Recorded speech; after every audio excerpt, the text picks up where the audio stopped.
Bonjour à tous, ravi de vous retrouver sur Mélodie. Aujourd'hui, j'ai le plaisir de recevoir Dylan Ménard, l'auteur de Claude François, l'Absolu, un livre de fans, un livre d'amoureux de Claude François. Bonjour Dylan. Bonjour Gilles, merci beaucoup. Merci à vous d'être là. Alors, vous êtes fan de Claude François depuis votre plus tendre enfance, depuis vos 5 ans. Euh, c'est une passion qui vous a été transmise par vos parents. Comment avez-vous découvert ce monstre sacré de la chanson française qui est Claude François? Tout simplement à la télé. Pour les 25 ans de sa mort sur TF1, j'ai vu une émission télé et ça a honnêtement une vraie révélation. Et oui, une vraie révélation. Et vous écrivez page 29 ce soir-là. Je pense que, comme lors de beaucoup d'émissions d'hommage, je suis resté en quelque sorte bouche bée à mon tour devant celui que plus tard j'appellerai sobrement Claude. C'est ça? Oui, parce que on a 5 ans. Moi, dans la famille, effectivement, ma maman le connaissait parce que c'est aussi de sa génération. Elle avait une dizaine d'années quand il est mort. Et mon père, pas du tout, du coup. Et là, je vois des paillettes, une musique qui est hyper entraînante parce que qu'on aime ou non Claude François, quand on est assis, on n'a qu'une envie, c'est danser parce qu'il y a du rythme. C'est vrai. Et là, honnêtement, ça a été une révélation et je me suis dit, waouh, c'est extraordinaire. Est-ce que ça a réellement existé vu que on peut le dire, c'est plus forcément les choses qu'on voit aujourd'hui. C'était vraiment, j'ai trouvé ça sublime et inoubliable. Et la preuve, ça dure encore depuis, ça va faire plus de 20 ans cette année, donc c'est énorme. Donc il vous a fait rêver dès la première fois que vous l'avez vu dans une émission hommage à la télévision. C'est le chanteur, c'est le danseur, c'est l'homme de scène qui vous a fasciné? C'est tout, parce que à 5 ans, j'avais même pas 5 ans en plus, et on se dit c'est impossible. Et j'ai l'impression du coup de l'avoir toujours connu, parce qu'à 5 ans, aujourd'hui j'en ai 25, ça fait plus de 20 ans. J'ai l'impression qu'il fait partie de la famille, c'est mon quotidien et il rythme de toute façon toute ma vie. Et oui, c'est tout. Les musiques, les paillettes, et puis effectivement, on avait des images d'archives, on voyait justement les personnes qui étaient invitées sur le plateau, qui l'ont côtoyé, ses fils, Evelyne Bugui, sa plus grande parolière. Hmm. C'était extraordinaire. Et effectivement, en voyant justement Josette qui nous parlait de son passage à Monaco, quand il vivait dans un appartement sans meubles ni rien du Josette tout, qui est la avec à sœur de peine de Claude quoi François. manger. Oui, c'est ça. Marie-Josée, avec son nom réel de baptême. Et non, c'est l'ensemble en fait. Et entendre sa voix, justement, mettre une voix sur le personnage, c'était exceptionnel. Je m'en suis jamais remis, la preuve. La preuve, et vous dites même, et vous l'écrivez dans votre livre, Claude François, et vous venez de me le dire, c'est un membre de votre famille. Vous l'avez chevillé au corps, sans mauvais jeu de mots, puisque votre tatouage, vous avez un tatouage, la signature de Claude François sur votre cheville. Ah oui, c'est ça. La preuve, j'ai fait mon tatouage, si je dis pas de bêtises, ça devait être début mars en 2021 et on a été confiné en 2020 et on a été confiné, je crois que c'était 4 jours après. Et effectivement, j'ai la signature de Claude François sur ma cheville parce que je voulais absolument qu'il soit justement en moi pour du concret. Et oui, enfin, une bonne nouvelle, Claude François a toujours une chanson. Une nouvelle un peu triste dans la vie, il y a une chanson aussi qu'elle a. Il n'y a pas une seule fête, de toute façon. J'ai l'impression que je répète tout ce qu'on entend régulièrement, mais il n'y a pas une seule chanson, il n'y a pas une seule fête où on Sans passe Claude les chansons de François. Claude François. Ouais. On s'ennuie pas, on met une chanson de Claude François et puis ça y est, tout va mieux. C'est pas, oui, c'est quelque chose d'impossible. Et j'aimerais revenir là-dessus. C'est un membre de votre famille, vous l'appelez à plusieurs reprises dans le livre Claude, comme si vous le connaissiez intimement, du moins par son œuvre. Vous l'appelez sobrement Claude, au point même que ce livre, Claude François, l'Absolu, c'est pas uniquement un livre sur la biographie de Claude François. Il y a des éléments merveilleux et très intéressants dedans, mais c'est également un véritable livre de fans que vous écrivez là. Mais moi, ce que je voulais, déjà, rien qu'en voyant la couverture, je voulais vraiment parler de l'homme. Parce qu'on parle énormément du monde à paillettes et de l'artiste. Mais avant d'être un artiste avec une image qui s'est créée et qui était justement absolument construite quasiment de A à Z, qu'il a forgé lui-même. Moi, je voulais vraiment qu'on parle de la personne, parce qu'avant tout, c'est quand même quelqu'un avec un cœur, avec un esprit, avec un vécu, avec une vie de famille, avec des sentiments. C'est pas un peu comme un Ken où on voit justement on voit le personnage en plastique, il est tout le temps tiré à quatre épingles et surtout il fait jamais un pas de travers. Et effectivement, moi je voulais vraiment, quand on voit la couverture, on voit sa tête complètement naturelle. Je voulais pas de paillettes, je voulais pas de nœuds papillons, je voulais vraiment parler de la De personne. l'homme. Ça a Et été la effectivement, véritable motivation de votre ouvrage. L'homme qui était Claude oui, François. justement, pourquoi je l'appelle souvent Claude? Parce que généralement, quand je parle du chanteur, je dis Claude François parce que justement, on parle vraiment de cette légende, comment dire, du chanteur, quoi, de l'artiste. Et par contre, quand je parle justement de Claude, c'est vraiment, effectivement, j'ai l'impression de le connaître comme si je l'avais vu, comme si j'avais passé du temps avec lui, parce que ça fait tellement longtemps euh, que je suis fan, que je suis vraiment passionné de lui. Je connais tout, les dates, les lieux qu'il a pu remplir, voilà. Et effectivement, j'ai vraiment besoin, quand on entend Claude, c'est qu'on sache que c'est quelqu'un qui était vraiment honnête, sincère et qui pouvait partager des belles choses. Oui, c'est l'homme qui vous inspire depuis vos 5 ans, l'homme que vous avez appris à découvrir au travers de l'artiste, parce que tout part finalement de l'artiste, et en lisant votre livre, tout part d'une chanson. Écoutez. On trouverait plus normal d'aller se coucher seul dans les genêts. Le lundi au soleil, c'est une chose qu'on n'aura jamais. Chaque fois Le c'est pareil. lundi au soleil, vous avez découvert cette chanson, je crois, vers l'âge de vos 9 ans, il me semble, pour en faire votre premier spectacle devant votre famille et vos proches, c'est bien ça? Oui, c'est ça. Et effectivement, moi, j'ai vu l'émission, j'avais 5 ans, j'ai appris à me servir d'un ordinateur, je devais avoir effectivement, ouais, 8, 9 ans. Et en voyant justement sur YouTube des clips vidéo des chansons de Claude François, là, j'entends justement cette chanson-là. Je la trouve exceptionnelle. Et effectivement, quand il la chante, c'est dans une émission justement des Mariti et Carpentiers. Gilbert C'est Carpentier, ça, des tout à fait. producteurs de télévision, oui. Et il fait aussi Belinda. Et là, il y a un fond qui est orange. Alors, c'est clairement exceptionnel ce truc-là. Et il a un costume justement avec une magnifique veste bleue. Et quand justement je vois les Claudettes qui arrivent derrière, et là il y a la Corée, moi je trouve ça vraiment, je trouve que c'est sublime. Enfin, avec une chanson comme ça, la preuve encore aujourd'hui, il fait gris dehors. Voilà, ça monte l'esprit justement. Mais ce qui est bien, c'est que ces chansons, ça rime avec les événements quotidiens. Ça veut dire qu'il y a un mauvais temps, il y a une chanson, il y a quelque chose de triste, il y a une chanson, il y a un petit brin de bonheur, il y a une chanson. Et oui, c'est la toute première chanson que j'ai apprise et la preuve, ça c'est vraiment, ça m'est resté, c'est exceptionnel. Et oui, c'est chaque moment de la journée, chaque moment de notre vie, et vous le dites plusieurs fois, on a notre Claude François. Euh, Il y en a, il y en a qui disent, oui, c'était un peu simplet. Effectivement, les paroles c'était pas spécialement compliqué à retenir, c'était très facile. Mais la preuve, c'était tellement simple que tout le monde s'en souvient aujourd'hui. Et il a eu ce génie justement de faire des musiques qui voulaient dire quelque chose, notamment pour tous les publics, parce que à partir du moment où une chanson est un peu plus théorique tout de suite, ça touche pas forcément tous les publics. Et là, des gamines de 7, 8 ans, la preuve, moi j'en avais 9, la chanson, elle est restée dans ma mémoire, elle en ressort pas.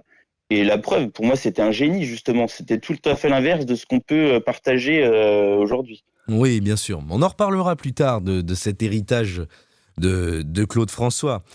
Une chose est certaine, j'ai l'impression que vous avez grandi avec ce personnage, vous êtes façonné au travers de ses chansons, mais vous écrivez quelque chose d'assez triste pendant votre période d'adolescence, pendant votre collège, car on comprend que cette passion, ça vous a causé de nombreuses souffrances.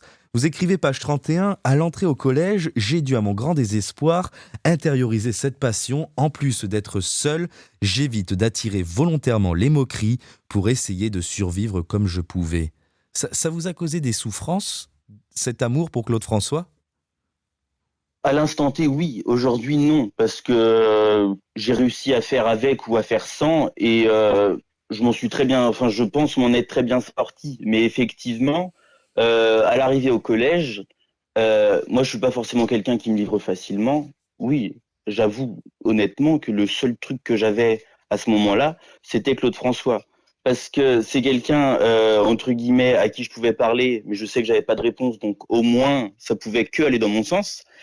Et effectivement, je pense qu'il y a aussi le côté homosexualité, où je pense qu'en arrivant au collège à 10-11 ans, on n'est pas spécialement à l'aise. On essaye de se voiler un peu la face sur ce sujet-là parce qu'on ne sait pas du tout comment gérer la chose, surtout à un âge où on n'a pas forcément encore une carrure qui nous permet justement d'avoir un répondant.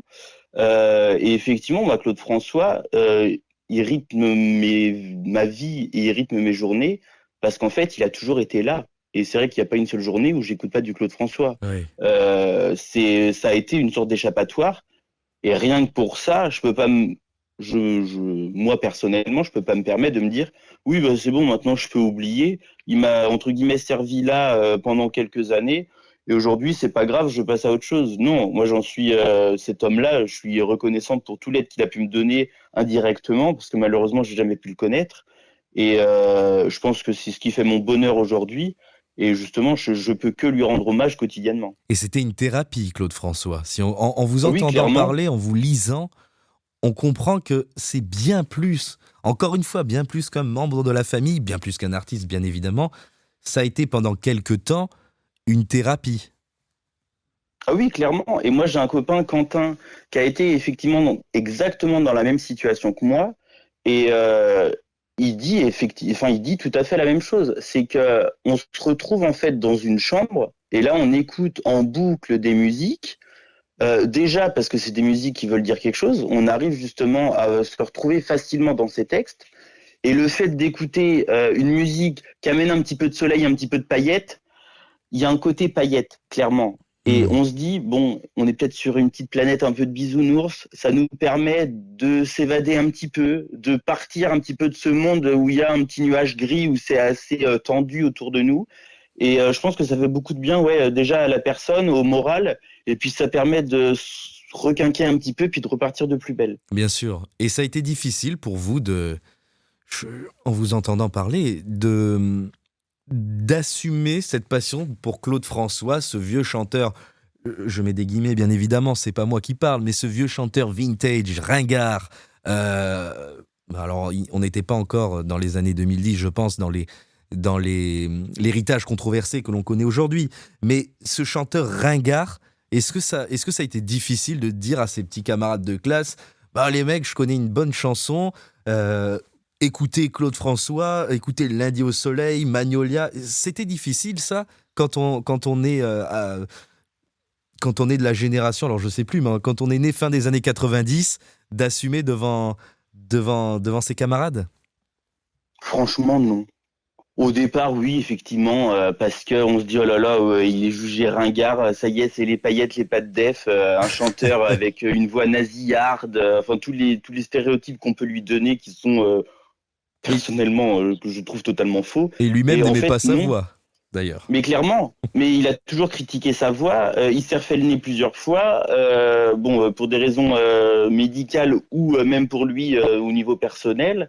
Et en fait, non, parce que quand on connaît le personnage, enfin l'humain, on sait les défauts qu'il avait et on Mm. sait les mal-être qu'il avait. Et moi, je suis justement très fier aujourd'hui de dire, je connais, entre guillemets, hein, bien sûr, Claude François, et c'était un être qui était exceptionnel. Et moi, si j'ai voulu écrire un livre, c'est pour justement parler de tout ce qu'il a pu faire. Parce que c'était pas juste un petit coq qui se retournait en faisant des réflexions à tous ses collaborateurs qui étaient sur scène, les Claudettes, les musiciens et tout Ah ça, oui, il en disant paraît oui, ça va pas, ça va pas. qu'il changeait le nom Et des juste paroles des chansons pour faire passer des messages Mais tout à fait, mais c'est extraordinaire, c'était exceptionnel. Ouais. Evelyne Bugui un jour avait dit, j'ai été le voir, c'était dans les toutes premières fois qu'il faisait des grandes scènes de spectacle, et elle avait dit, franchement, je t'ai détesté ce soir, parce que je t'ai plus vu de dos que de face, et elle dit, mais tes paroles voulaient rien dire, parce que tu passais ton temps à sermonner tout le monde, Et elle dit en fait, on t'a même pas vu. Et elle dit ça, plus jamais. Et effectivement, par la suite, il s'est effectivement remis en question. Et c'était exceptionnel. Mais justement, faut prendre ça à la rigolade. Parce que à chaque fois qu'il en mettait, effectivement, oui, plein la figure, c'était quelqu'un qui était très sanguin. Donc à chaque fois qu'il en mettait plein la figure, Ouais. à un de ses proches, au travail ou quoi que ce soit, on savait très bien que dans le quart d'heure, il regrettait, mais comme un enfant, en disant, je suis vraiment Et désolé. il offrait, Et là, il offrait un soi-disant, cadeau, et puis ça voilà. y est, c'était Ouais. passé. Ouais, ouais. Une Evelyne montre, une Buggy, bouteille de vin, voilà. Evelyne Buggy, pour ceux qui nous écoutent, qui est la parolière l'une des parolières de Claude François. Euh, Extraordinaire. Vin Dugui, ils ont fait plus de, si je dis pas de bêtises, ils ont fait plus de 70 textes ensemble. hmm. Et bien sûr, le premier, Belle, Belle, Belle, que On y Vline avait reviendra. écrit. Ouais, ouais. Oui, que Evelyne avait écrit, je vous en prie. Oui, que Vline avait écrit, et les paroles correspondaient pas du tout à ce que Claude François avait en tête, donc il s'est permis, justement, elle était déjà exceptionnelle à l'époque. Et il s'est permis de lui dire, ah non, je suis désolé, les paroles, ça convient pas du tout, va peut-être falloir qu'on les reprenne parce que je trouve que ça sonne très mal. À la base, c'était censé être rien, rien, rien. Et il trouvait que ça Ouais. sonnait très mal. Et Et lui, effectivement, ouais. après beaucoup de travail, ils ont fini par faire Belle, Belle, Belle. Et c'était le premier succès de Claude François. Alors, on va revenir sur cette carrière de Claude François. Avant ça, j'aimerais juste voilà, revenir sur votre... vous l'avez dit, avant de parler de Evelyne Buggy, vous aviez envie de transmettre quelque chose d'autre dans ce livre. C'est pas une énième biographie, c'est de montrer un visage apaisé, un visage euh, universel peut-être de Claude François, au point même, et vous l'avez encore une fois tellement chevillé au corps, que vous nommez votre livre L'Absolu, du même nom qu'il aurait nommé ses mémoires s'il les avait écrites. Est-ce que vous pouvez m'en dire un peu plus sur ce sujet-là? Parce que Claude François n'a pas écrit ses mémoires. On est d'accord. Pas officiellement. Il avait fait un livre, effectivement, tourné un peu en style autobiographie, mais ça remonte ça devait être, je sais plus, je crois que c'était en 76 à peu près. C'est un livre sur une couverture marron. Mhm. Et je crois qu'il était préfacé d'ailleurs par Choufa, sa maman. Et il y en a beaucoup qui disent, comment en étant né 20 ans après sa mort, je dis jamais disparition, hein, parce que pour moi, il a jamais disparu. C'est quelqu'un qui est là quotidiennement à la radio, à la télé. Donc je dis souvent mort parce qu'effectivement, Claude François, l'humain, est mort, mais le chanteur, lui, ça reste une légende, il est là quotidiennement. Bien sûr. Et il y en a beaucoup qui disent, comment en étant né 20 ans après sa mort, tu vas pouvoir sortir des choses inédites et raconter sa vie?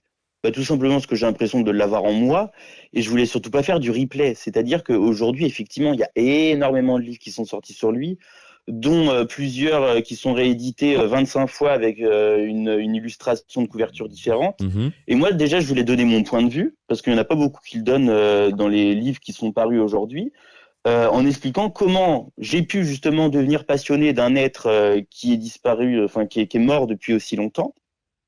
Et effectivement, l'absolu, parce que en parlant justement de Claude François, l'humain, je me suis dit que l'absolu, c'est le nom qu'il aurait donné à son livre, où il aurait justement parlé de lui à proprement parler. C'est Et une je trouvais que invention de c'était votre part? C'est une supposition de votre part, Claude François, l'absolu? oui. Bah, je savais qu'il aurait donné ce nom-là à son livre, et je me suis dit, étant donné que je veux D'accord. parler de Claude François tel qu'il était réellement, concrètement, et sans aucune facette enfin construite, oui, je trouvais que c'était le nom qui correspondait le mieux au livre que je voulais écrire. D'accord. Ah oui, oui, bah en tout cas, quand on lit votre livre, on voit l'absolu. Dans tous les sens du terme, on voit l'artiste absolu qui danse, qui chante, qui est patron de Qui plusieurs virevolte, sociétés, qui sautille. qui sautille exactement. Et on voit aussi votre fanatisme au sens de fan, votre fanatisme absolu pour Claude François. Donc Moi, je le défends quoi qu'il arrive. Je suis D'accord. aussi quelqu'un qui est sanguin, donc si je sens qu'il y a un sujet qui est abordé par quelqu'un, mais qui est pas réellement concret, et là, je me dis, oulala, je peux pas laisser passer ça. Donc oui, finalement, d'un petit garçon franco-égyptien qui habite sur le canal de Suez et puis qui migre vers le sud de la France en étant, je vais pas dire SDF parce qu'ils avaient un appartement, par contre ils avaient plus de quoi manger, ils avaient aucun meuble, ils dormaient sur ses chemises, à même le sol, enfin c'était voilà catastrophique. Et là justement, en disant stop, je vais prendre ma vie en main, mon père n'accepte pas que je fasse cette carrière-là, mais pour moi, je ne peux pas faire autrement.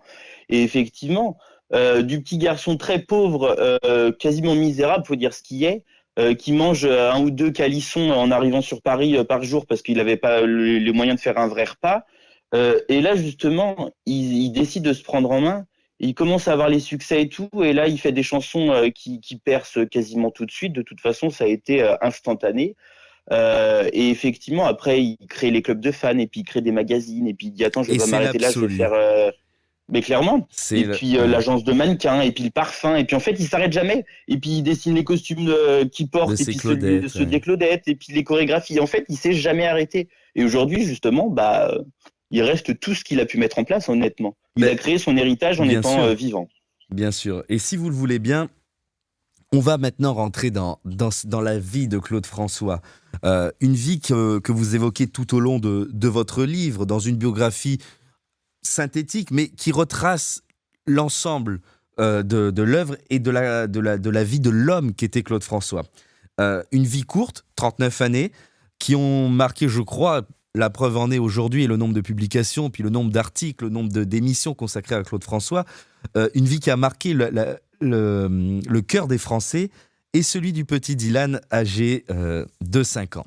Donc vous l'avez évoqué tout à l'heure, Claude François est né en Égypte le 1er février 1939 à Ismaïlia, je le prononce bien? Ismaïlia, oui. On oublie Ismaïlia. souvent le i à la fin, mais Voilà, donc il naît en Égypte, il décède tragiquement le 11 mars 1978 dans son appartement parisien, et entre-temps, il est devenu une immense star. Mais une star telle qu'on en a connu peu dans la chanson française. Il y a eu Gilbert Bécaud en premier, Johnny, Sardou plus tard dans une moindre mesure, et Claude François, un énorme vendeur de disques. Est-ce qu'on peut dire, est-ce que vous pensez que Claude François a littéralement révolutionné la chanson française ou le paysage de la chanson française? pour moi, oui. Et je pense que il fait partie des dernières générations à avoir eu justement cet effet-là sur les Français et même autres, parce qu'il a aussi un énorme public en Belgique. Et Claude François, effectivement, déjà, il est né en 1939 et il est mort toujours après ses 39 ans. Donc ça donne une petite image un peu sur le Alors personnage, Dylan, on va comme quoi le reprendre. hasard des fois fait les choses. Oui. Dylan, on va reprendre. Vous avez coupé et je ferai un Ah montage. merde. C'est le réseau. Je me note à 24 minutes. Alors on reprend. Donc je repose ma question puis je couperai. Donc Ça marche. peut-on dire qu'il a révolutionné la chanson française ou même le paysage de la chanson française? Oui, alors Claude François, je pense qu'il fait partie justement d'une des dernières générations à avoir autant marqué l'esprit des Français et aussi des Belges, parce qu'il a un énorme public en Belgique. Et pour moi, il y a deux choses. Il y a qui peut être légendaire et l'artiste mythique. Pour moi, Claude François, il a ce côté légendaire parce que déjà, il est mort très jeune. Il est né en 1939, il est mort 39 jours après ses 39 ans. Ça donne déjà une image un peu du personnage. Et en fait, il aura éternellement ce visage de jeunesse. Et il a tellement cherché à se renouveler que on voit au tout départ, il a des petits costumes noirs, tout cintrés avec une petite cravate fine. Et puis finalement, au fur et à mesure des années, il arrive avec les paillettes et puis avec des couleurs que personne n'aurait mis avant, des costumes rouges, des costumes bleus, des costumes violets, des costumes de toutes les couleurs, qui vont d'ailleurs à merveille avec ses beaux cheveux blonds. Et il a justement toujours Claude François, on ne peut pas dire qu'il a juste été un interprète. Il écrivait ses chansons, il trouvait les paroles. Toutes ces chansons avaient une touche justement dite Claude François. Et c'est ce que je dis dans le livre. Il a toujours cherché à avoir les meilleurs auteurs et compositeurs pour ses textes, mais par contre, il laissait jamais tout faire de A à Z. C'est-à-dire que s'il y a une lettre qu'il fallait changer ou quelque chose comme ça, on le voit encore aujourd'hui, hein. Il y a des maquettes qui sont sorties où les tout débuts de ces chansons, c'est des Nana, Nini, Lala, et la chanson finalement devient un gros succès. Le téléphone pleure, le lundi au soleil, vient à la maison, et c'est extraordinaire. Et je pense que ce qui fait qu'il a été révolutionnaire dans la musique, dans la chanson française, c'est qu'en fait, il a toujours puisé ses idées aux États-Unis Voilà. avant même que les gens aient l'idée de les ramener en France. Il invente, mais il s'inspire énormément des États-Unis. Et on y Il revient. s'inspire des États-Unis, mais Oui. effectivement, il met sa touche à chaque fois, ce qui faisait finalement un rendu qui était unique. Et on y reviendra, les États-Unis s'inspireront de Claude François pour en faire un succès mondial. Euh, Est-ce qu'on peut Et dire, même deux. et même deux, bah vous me le, ah ouais, lequel le deuxième? Tiens, ça m'intéresse. Et ben la chanson justement Mon enfant que Claude François avait chanté, ça a été repris My Boy par Elvis Presley. D'accord. Voilà. Mais je le Une savais. des dernières chansons que d'ailleurs Elvis Presley avait chanté parce qu'il est décédé après en 1977. Exactement. Euh, donc Claude François, on l'a dit, un inventeur, un précurseur, mais tout commence quand même dès l'enfance, quand il joue du violon. Son père essaie de lui apprendre le violon. Alors, on comprend au fil des pages de votre livre qu'il était quand même pas très fan de cet instrument qui est plutôt ingrat. Après, il va jouer dans un orchestre, et puis il va devenir l'immense star que l'on connaît aujourd'hui. Est-ce que vous pensez qu'il était donc prédestiné à cette carrière? Est-ce que est-ce que c'est le ciel qui l'a destiné à devenir Claude François? Ou était-il Oui, je simplement pense. un grand businessman, précurseur, visionnaire, qui regardait justement les États-Unis? Il avait l'amour de la musique, mais il sentait ce qui allait marcher. Est-ce que il était prédestiné, ou c'était un businessman, Claude François? Je pense qu'il a rien forcé. Généralement, les musiciens, de toute façon, ils vous le diront tous aujourd'hui, soit on est chanteur, mais on ne le devient pas. Ça veut dire que quelqu'un qui va naître chanteur, c'est clairement, à un moment donné dans sa vie, même s'il a essayé de se cacher pendant toute sa vie, il reviendra automatiquement à ça. Il n'y a pas le choix. À la chanson. Claude François, lui, les mercredis après-midi, il jouait effectivement au Tumba, les petits tam-tams là, avec de la peau tendue, avec les Égyptiens du village. Et il avait un rythme qui était en lui. Et effectivement, après, il est devenu businessman parce qu'il avait justement cette culture égyptienne où tout est un petit peu démesuré, justement. Et là, bah, automatiquement, quand on a quelque chose, on cherche à avoir un petit peu plus, et puis encore un petit peu plus. Et effectivement, ça a fini comme ça, mais je pense qu'au tout départ, oui, il était prédestiné à la chanson. Bien que son père, très vieille France, ne pouvait pas accepter que son fils soit saltimbanque, il aurait voulu qu'il soit dans les grands bureaux parisiens, avec à la banque ou je ne sais où. Oui, on le Et voit. effectivement, clairement, Oui, c'était sa sœur devait faire du piano et Claude François, lui, devait du faire du violon. violon. Oui. Et il a toujours trouvé ça, mais atroce. On le Il a voit dit, mais bien moi, c'était un calvaire. on le voit dans votre livre, et on le voit aussi bien dans le film Aimer François, dans le film de Clo-Clo, sorti en 2012, puisqu'il a marqué je pense, tout fan de Claude François. Et puis, c'est un des premiers véritables biopics avec La Môme quelques années plus tôt, sur une de nos grandes stars. On voit ce personnage d'Aimé François, terriblement froid envers son fils, qui il souhaite qu'il devienne un grand homme, au sens qu'il l'entendait lui, plutôt qu'un saltimbanque. Et on le voit bien tout au long de sa vie. On se demande si Claude François, finalement, n'a pas cherché sa place dans le showbiz, mais même au sein même de sa famille. Et je me demande si son enfance l'a pas influencé, finalement, dans l'être qu'il est devenu plus tard. Mais les 10 premières années de sa vie, de toute façon, ça l'a traumatisé. Il a Traumatisé. jamais pu oublier. Oui. Oui, parce que il y a le moment où justement rien n'est compté. C'était le canal de Suez principalement qui payait tout parce que son père était à sa tête et du coup c'était justement l'État entre guillemets qui payait leur vie au quotidien. Et du jour au lendemain, il se retrouve sans rien avec un père qui a quand même été très très très difficile. Il est quand même mort, son père, sans adresser la parole, sans lui adresser la parole. Ça l'a vraiment marqué. Et de toute façon, si Claude François n'avait pas connu tout ça, il n'aurait jamais été l'homme qu'il a été finalement. Et je pense que ce qui fait justement aussi un grand artiste, c'est qu'il n'oublie pas son passé. Et effectivement, il vivait dans un monde de paillettes avec un caractère effectivement qui pouvait des fois un petit peu déranger parce qu'il disait tout le temps ce qu'il pensait. Mais je pense que ce qui fait justement sa force, c'est qu'il a jamais oublié qu'il est parti de rien. Et effectivement, c'est quelqu'un qui a jamais eu confiance en lui. Effectivement, on voit tout le temps quelqu'un très droit, avec un air des fois un petit peu prétentieux, pas spécialement humble.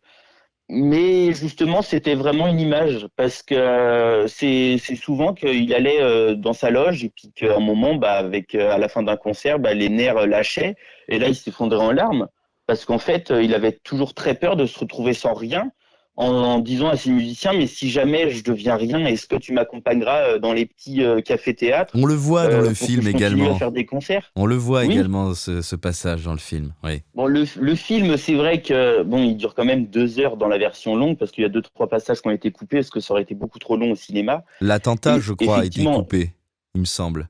l'attentat, on voit, il y a parce que ça avait fait des petites histoires, on va dire. Et il y a aussi son mariage avec Jeannette, le seul mariage d'ailleurs qu'il a eu avec sa première femme brune, je précise, parce que Oui. toutes les autres étaient Mais blondes. on en reparlera, Et Janet. ça, on le voit On en pas dans le reparlera. film.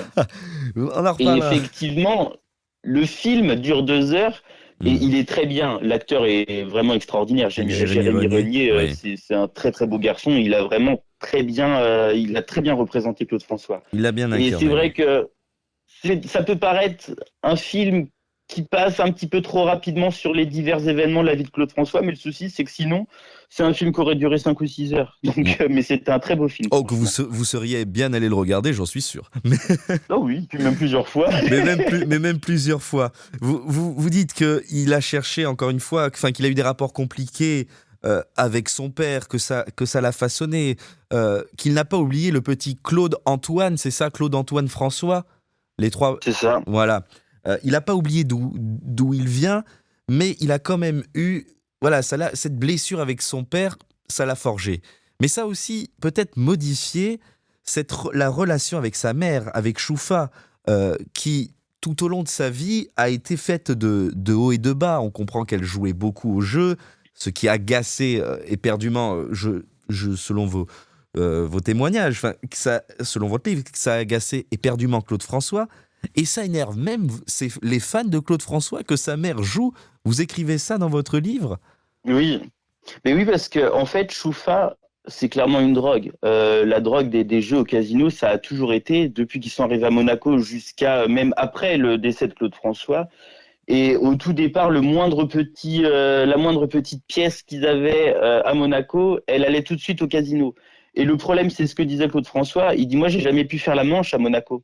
Parce qu'il dit, le problème, c'est que quand on faisait la manche en disant qu'on n'avait pas d'argent et qu'on n'avait pas de revenus ni quoi que ce soit, on Hmm. n'était pas pris au sérieux. Parce qu'il y avait Parce que maman les gens qui tout de allait. suite pensaient, c'est parce que voilà, les gens pensaient que c'est du fait qu'on allait tout claquer au casino. Et justement, il n'a jamais réussi à faire la manche à Monaco. Et effectivement, il y a eu de très nombreux conflits entre lui et elle, notamment quand ils étaient à Danemois. Et en fait, ça n'a jamais pu durer. Parce qu'il Au a toujours moulin pardonné à sa mère. de Danemois, Mais la clairement. résidence de Claude François. Oui. Et Choufa le logeait là-bas les trois quarts du temps, de toute façon, parce que c'est elle c'était justement la maîtresse de maison quand Claude n'était pas là la semaine. Et c'est là d'ailleurs qu'est préparé tous les meilleurs repas que Claude mangeait pour les week-ends avec ses amis. Et justement, en fait, il a jamais pu lui en vouloir et il payait même les dettes de sa mère parce Hmm. qu'il avait tellement peur de se retrouver sans parents qu'il était prêt à tout pour dire, bon, écoute, c'est bon, je fais un chèque, on oublie ça. Du moment que tu restes là, c'est pas grave. Tu m'ennuies, Et puis mais les garçons adoraient leur grand-mère. Et même effectivement après le décès de Claude François, parce qu'effectivement elle jouait encore énormément au casino, elle a vendu beaucoup d'objets de Claude François pour pouvoir justement gagner de l'argent, pour pouvoir le redépenser une énième Hmm. fois après au jeu. Mais C'était une bon, c'est ce qui drogue. faisait son charme. C'était Choufa, quoi. C'est voilà. Ouais. Faut prendre les choses au second degré parce que bon, oui, c'était Choufa. On voit Faut en rire aujourd'hui parce que maintenant, bon, elle a fait de mal à personne en soi. cette famille, chacun à sa place. On Oui, comprend chacun avait ses petits démons. le père de Claude François aimé, Choufa, qui joue sa maman. Bien sûr, Claude et sa sœur à Claude François. Et malgré tout ça, on peut se dire qu'il va évoluer dans ce milieu, dans le showbiz, dans la chanson française, et il va se lancer un jour. Il va lancer le Naboo Twist. Voilà, tout commence par Mon Dieu. le Naboo Twist, et tout se terminera en 78 après son décès par Alexandra. Entre-temps, il aura touché à littéralement tous les genres. Il aura tout fait, Claude François. Mais si je puis me permettre, tout commence par une chanson. Écoutez. Belle, belle, belle comme comme l'amour. Elles te rendront fou de joie, fou de tout l'homme, et crois-moi plus fou d'elle de jour en jour. Belle, belle, belle. Ah, le premier tube, le premier succès en 1962, si je dis pas de bêtises, écrit C'est ça. avec la grande Vline Buggy. Énorme. C'est le début parce que le Naboo Twist, bon, aujourd'hui tout le monde le sait, ça a été un échec. C'est un échauffement. Ça a été un échauffement, oui, mais c'était prévu. On va dire un échauffement, parce qu'on peut pas appeler ça un succès. Ça a été catastrophique en France. Ça a fait un petit peu plus de succès justement dans le nord de l'Afrique. Oui. Mais c'était un échauffement, on va dire. Et puis d'ailleurs, il s'appelait pas Claude François à l'époque, il s'était nommé Coco avec Coco. 2 K. Coco. C'est ça. D'accord. Et effectivement, bon, Claude François est arrivé après, et effectivement, il a tout fait pour sortir Belle Belle Belle. Et la preuve, Claude François, en étant vivant, ça a été à peine, on va dire, 30 millions de disques vendus en seulement 15 ans de carrière. Il en a vendu plus du double par la suite. C'est quand même assez extraordinaire, Ouais. ces chiffres, parce qu'en étant mort, il a quand même vendu en totalité 70 millions de disques. Alors je C'est rappelle à assez nos énorme. auditeurs, c'est des... Michel Sardou, c'est 100 millions. Bon, mais même pour Sardou, tout ça, ce sont des estimations, sachant qu'il était très compliqué de chiffrer à l'époque C'est impossible. les ventes réelles de disques. Oui, Sardou, je crois que c'est estimé à 100 millions, tout comme Johnny, un peu plus que Sardou. Johnny, 115, 120 Voilà, millions à peu ouais. près. Mais Et- c'est énorme. Parce qu'à partir Sheila de ce moment... est aussi à 70 millions d'ailleurs. Voilà, ce sont des estimations. Sinon, on pourrait dire que Tino Rossi a vendu 400 millions de disques avec son petit Papa Noël. Oh oui. Donc bon. Entre les rééditions, les parutions étrangères et tout ça, oui, c'est quasiment impossible Exactement. de pouvoir donner des chiffres exacts. En tout cas, tout commence avec Vline Buggy, dans cette rencontre qui va sceller la carrière de Claude François et le succès de Claude François avec Belle, Belle, Belle. Donc, tout commence par cette chanson, mais qui est un succès, mais vous dites que, page 64, qu'il se désiste de ses droits d'auteur. Là, c'est une interrogation pour moi. Il se désiste de ses droits d'auteur au profit de Buggy, et ce pour 4 textes. Or, il est Oui. important de noter que, à la SACEM, Vline Buggy est restée jusqu'au bout la seule à être notée et donc à récupérer les droits d'auteur sur l'écriture. Entre guillemets, il y avait son nom sur les pochettes, le nom de Vline Buggy et Claude François, mais jamais, et elle avait raison, c'était la parolière, jamais elle a accepté d'écrire le nom, d'être co-auteur avec Claude François à la SACEM. Bah, alors, déjà, effectivement, Claude François, lui, c'était quelqu'un à première vue qui n'était pas rancunier parce que son père lui adresse plus la parole, il décède. La première chanson qui sort, c'est un père qui dit à son fils et s'ensuit l'histoire de Belle Belle Belle.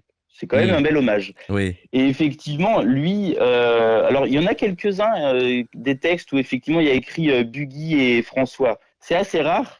On doit dire que c'était quelqu'un qui était un petit peu chiant, faut dire le terme, effectivement.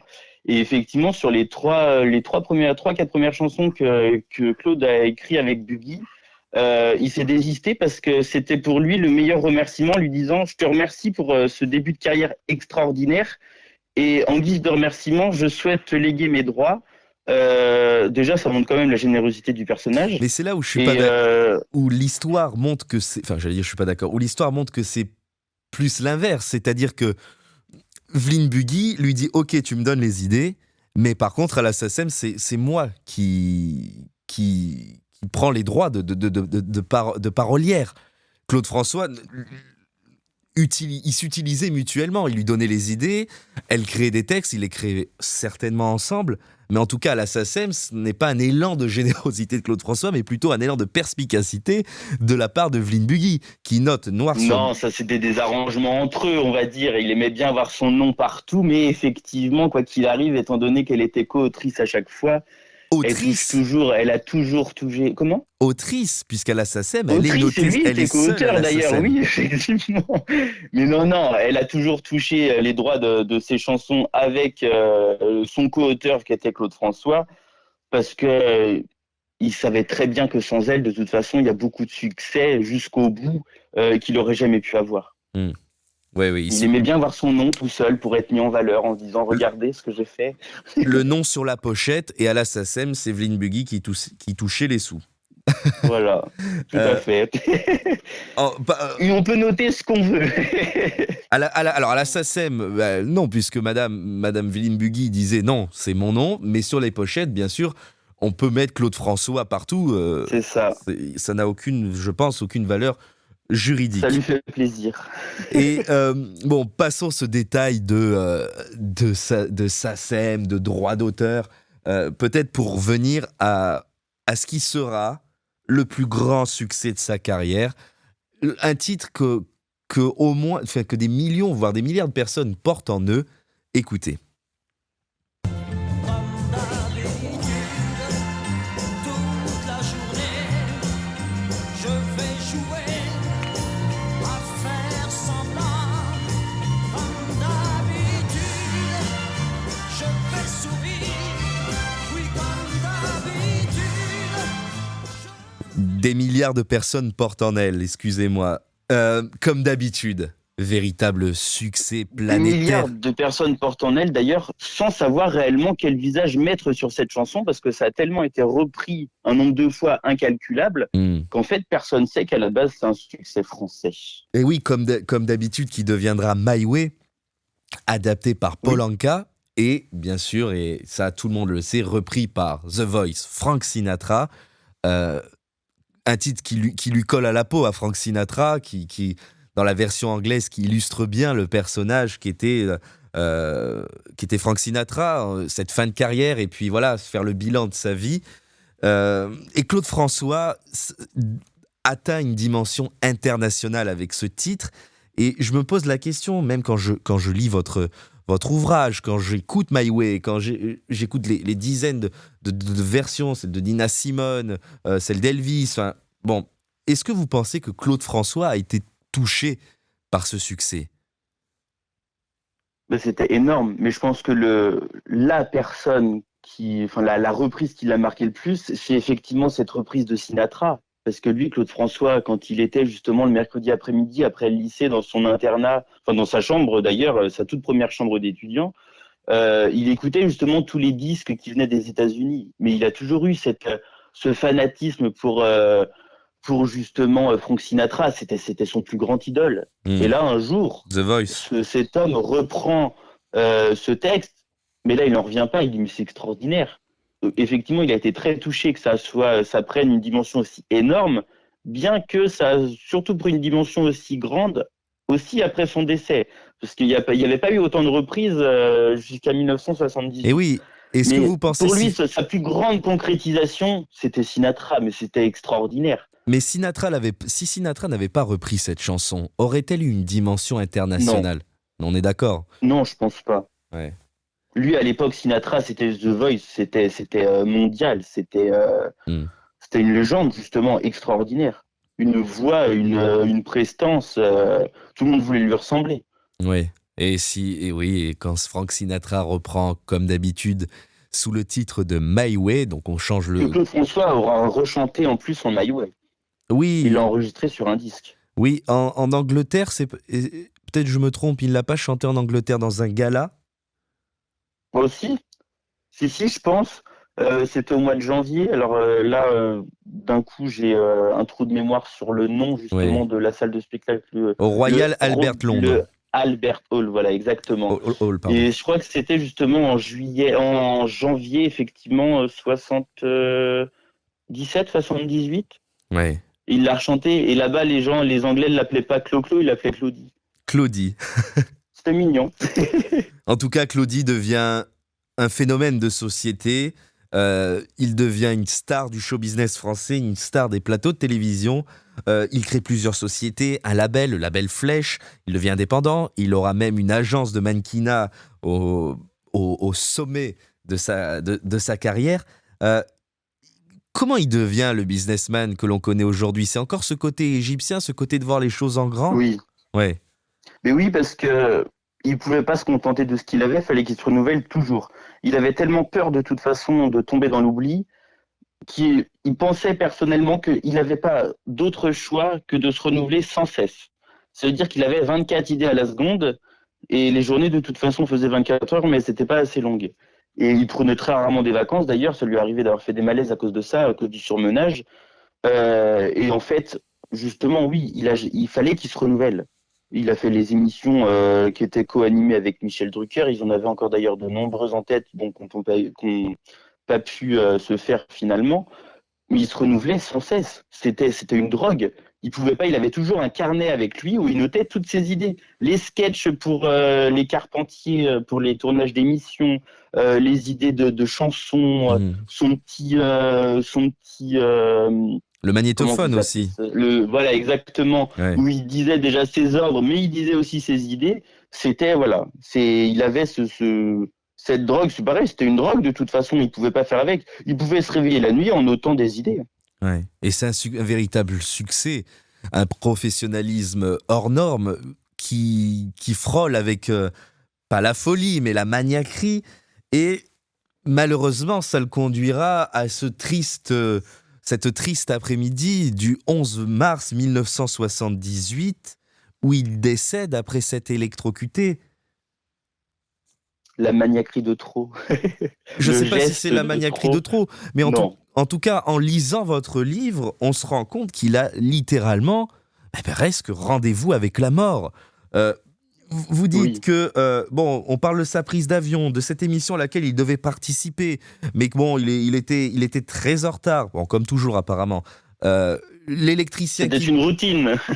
l'électricien qui passe et qui n'a pas révisé cette applique. Bon, et vous dites qu'il sentait que quelque chose n'allait pas, comme s'il était superstitieux. Il avait des nuits agitées et sa maman, même Choufa, fera de mauvais rêves. Pour vous citer Oui. deux passages, page 122, depuis plusieurs mois, quand il se couche et qu'il s'endort, Claude François se réveille en sursaut durant la nuit. Deuxième passage, 2 jours plus tôt, Choufa a fait le rêve d'un homme en train de se noyer, ce qui laisse présager qu'il va y avoir un décès prochainement. Il avait vraiment rendez-vous avec la mort, Claude François. Mais c'est surtout qu'elle est venue le chercher en courant. Elle est... Parce que Ouais. c'est extraordinaire. Ça veut dire que elle ne l'a pas du tout épargné. Ça veut dire que je pense que même s'il avait voulu l'éviter en sachant qu'elle arriverait, il aurait jamais pu justement le faire. Ça veut dire qu'elle a couru vers lui pour, je sais pas, est-ce que son heure est arrivée? J'en ai aucune idée. Il avait aussi peur du diable. On lui avait toujours dit que le diable habitait en Suisse. Oui, il n'était pas à 24 l'aise. heures avant son décès, il était en Suisse. Oui. Donc, il y a quand même, il y avait une tension les derniers jours de sa vie qui était constante. Je pense que ça l'obsédait. Elle a couru vers lui et là, elle lui a dit ton heure est arrivée, effectivement, et là, je vais pas pouvoir te laisser passer ça. Ouais. Ouais, oui, on le voit sur les dernières photos de Claude François, ce regard fermé, cerné, Il est tendu, hein. comme si quelque chose allait se passer et comme si ce rendez-vous, encore une fois, avec la mort était inévitable. L'avion ne devait pas Clairement. décoller à ce jour-là de Suisse. Il faisait mauvais temps, il a insisté pour s'envoler et rejoindre Paris pour assister à l'émission de Michel Drucker. Bah, et puis moi, alors je sais pas si on peut dire qu'on trouve ça beau. C'est pas spécialement le terme, je pense, mais l'image de la lumière qui s'éteint. Il aurait pu décéder d'une manière autre. Et là, on voit justement la lumière s'éteint. Il meurt électrocuté effectivement dans sa baignoire et l'ampoule s'éteint. Ouais. C'est une image quand même qui est assez forte, hein. Une image et une ampoule qui s'éteint pour une flamme qui ne cesse de briller depuis plus de 45 ans après sa Ça, disparition. tout à fait. Ouais. Ouais, c'est peut-être ce départ tragique, peut-être qu'il est l'éternelle jeunesse, l'éternelle star, l'éternelle idole qu'il aurait aimé être toute sa vie. Je Non? pense que s'il n'était pas décédé ce jour-là, Ouais. je pense personnellement, et je pense même pouvoir dire que j'en suis convaincu, il n'aurait jamais eu cette carrière posthume. Parce qu'il a justement cette éternelle jeunesse. Il est mort au summum de sa gloire. Ça veut dire qu'il pouvait difficilement être plus haut notamment en France, parce que lui, il voulait aussi chercher un petit peu son succès à Les l'étranger, États-Unis. notamment justement aux États-Unis. Ouais. Il aurait pu y arriver, il était sur la bonne voie, hein, avec ses succès anglais, tout ça, qui commençait à arriver petit à petit. Et il est mort justement en flèche. Ça veut dire que la flèche était clairement montante et paf, d'un coup ça s'arrête. Ouais. Et je pense que s'il n'avait pas sorti déjà notamment Alexandra, qui se disent que n'était pas Qui sort sorti le le jour de jour son enterrement, de son enterrement. bien sûr. Bon, il y en a qui parlent d'un hasard. Je ne sais pas si c'est un hasard. Moi, j'ai entendu Jean-Pierre Bourter dire qu'effectivement, c'était prévu dans les jours qui suivaient son décès. Effectivement, ils ont mis un petit peu les bouchées doubles pour que ça sorte pile poil le 15, Ouais. le mercredi 15 mars. Oui. Mais si ce texte, je pense, n'était pas sorti, c'est beaucoup de choses qui s'additionnent. Le fait qu'il soit jeune, ça y est, paf, ça s'arrête d'un coup. Un destin incroyable. C'est ça. C'est beaucoup, toujours des calculs, bon, bien sûr, qui, je pense, étaient un hasard, mais ça aura suivi Claude de toute façon toute sa vie. Ouais. Ouais. Et un succès. Pour quelqu'un qui aimait pas trop les maths, c'est quand même assez, Ah, il aimait pas assez les maths. ironique. Ah bah, et lui, il a toujours dit, moi, je suis chanteur, je suis pas gestionnaire. Donc, il dit dès qu'il faut s'occuper des comptes ou quoi que ce soit. Oui. D'ailleurs, il a eu des soucis. Il a à eu cause des de ça, soucis parce avec qu'il un faisait mauvais tellement homme. confiance. Ouais. Oh là là. Il faisait tellement confiance à son comptable que finalement, le comptable s'est planté et c'est Claude qui a dû payer l'amende. Voilà. Mais il a toujours été très mauvais en maths. Lui, il dit, je suis là pour chanter, je suis pas là pour faire le gestionnaire. Il était mauvais en maths, il a eu ce destin, ce succès incroyable, mais il était quand même, il y a un domaine qu'on ne peut pas lui enlever, en tout cas, c'était ses relations avec ses femmes, avec les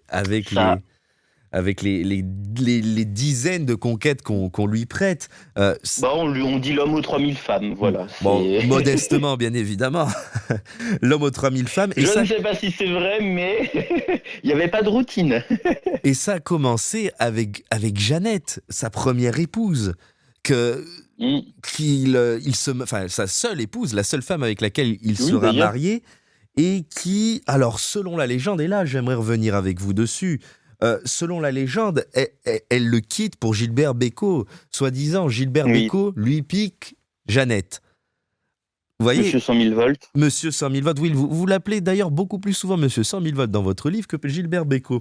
Mais Oui, bah, comme je dis énormément The King pour Mais Elvis vous avez- Presley ou bien The sûr. Voice pour Sinatra, parce que c'était tellement des légendes que même avec justement ces surnoms, on sait très bien de qui on parle. Et c'est vrai que oui, Jeannette, bon, ils ont 20 ans, ils se marient, c'est une petite Anglaise. ouais, Faut savoir que le tout premier amour de Claude François, Benjamin, était justement anglaise.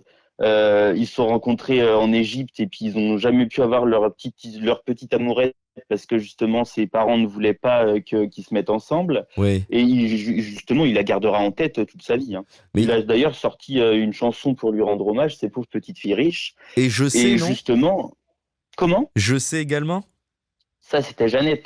Oui, pardon, Après leur rupture. Petit Fitriche, c'était pour la Oui, première. oui, moi Ah, j'étais resté excusez-moi. sur Benjamin. Pardon. Effectivement, non, Jeannette, sa rupture, lui, ça l'aura quand même, ça lui aura créé beaucoup de souffrance parce que lui, il y croyait et il y a eu cette trahison.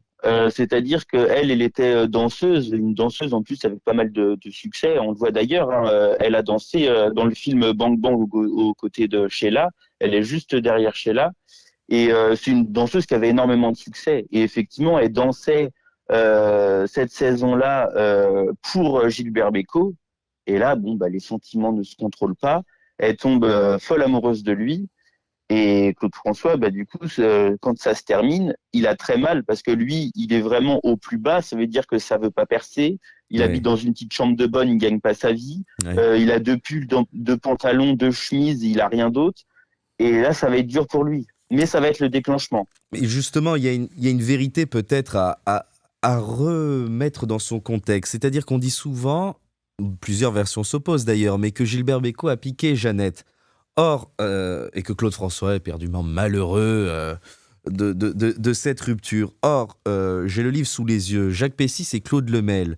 Claude Lemel, le célèbre parolier, et Jacques Pessis, le journaliste, ont écrit un livre sur Gilbert Bécaud en disant un soir de 1962, dans les coulisses de l'Olympia, son regard croise celui d'une jeune femme en larmes, au visage tuméfié. Elle se prénomme Jeannette et vient de rejoindre la troupe de danseuses dirigée par Arthur Placher, j'espère que je le prononce bien, qui, boulevard des Capucines, participe à chaque spectacle. Il entame la conversation et il apprend qu'elle a quitté l'homme avec lequel elle vivait depuis 2 ans après une dispute qui s'est terminée par des coups violents. Euh, On va dire que les journalistes aiment beaucoup enjoliver un petit peu les choses. Parce que en tout cas, certes, c'est le Claude biographe. François... Et il termine Ah bah oui, oui, oui. Il termine en Mais disant « La famille de Gilbert confirme aujourd'hui l'existence de cette liaison en précisant toutefois qu'à l'inverse d'une légende qui circule encore, il n'a pas volé la femme de Clo-Clo. Elle est entrée dans sa vie par une porte dérobée, celle de l'entrée des artistes de l'Olympia. » Donc je me doute non, bien mais ce que je veux dire, c'est qu'effectivement, elle, Jeannette, ou Lacotte, est effectivement tombée amoureuse de Gilbert Bécaud. Oui, Gilbert, lui, bon bah voilà, il n'a pas dit ah non non, t'es la femme de Claude François, je te veux absolument. Mais effectivement, pour le côté justement visage tuméfié, ils se sont battus, machin. J'ai quand même un léger doute parce que effectivement Claude François pouvait être quelqu'un qui était très sanguin. Il avait des paroles qui blessaient, mais à ma connaissance, jamais, jamais il aura levé la main. Déjà forcément sur un collaborateur et encore moins sur une femme, parce que c'était pas du tout son tempérament. Effectivement, il avait des mots qui pouvaient des fois blesser bien plus que les... sur la pression que les gestes en eux-mêmes. Hmm. Mais oui, oui, effectivement, Jeannette, elle, voilà, est tombée amoureuse de Gilbert Bécaud. Et puis après, ça reste une histoire d'amour. Le cœur se cicatrise. Et puis il est reparti vers ailleurs. Il l'a invité d'ailleurs plusieurs fois, hein, Claude, au Moulin. Oui. Pour que justement, je pense que c'était indirectement pour dire regarde quand même ce que je suis devenu, ce que tu as pu perdre. Je pense que ça avait quand même cette résonance-là. Mais oui, oui. Et puis Claude et je pense Gilbert... que c'est l'histoire qui l'a plus brisé. Et Claude et Gilbert ne s'en sont pas voulus, puisqu'ils chanteront plus tard chez les Carpentiers ensemble, dont ce fameux duo « Les cerisiers sont blancs Ah, ils auront attendu quand même pas mal d'années. Hein. » Bien sûr, bien sûr. Mais effectivement, à un moment, Claude s'est dit, bon, moi, Gilbert, il m'a rien fait, il y peut rien. Il était conscient de ça aussi, d'ailleurs. Hein.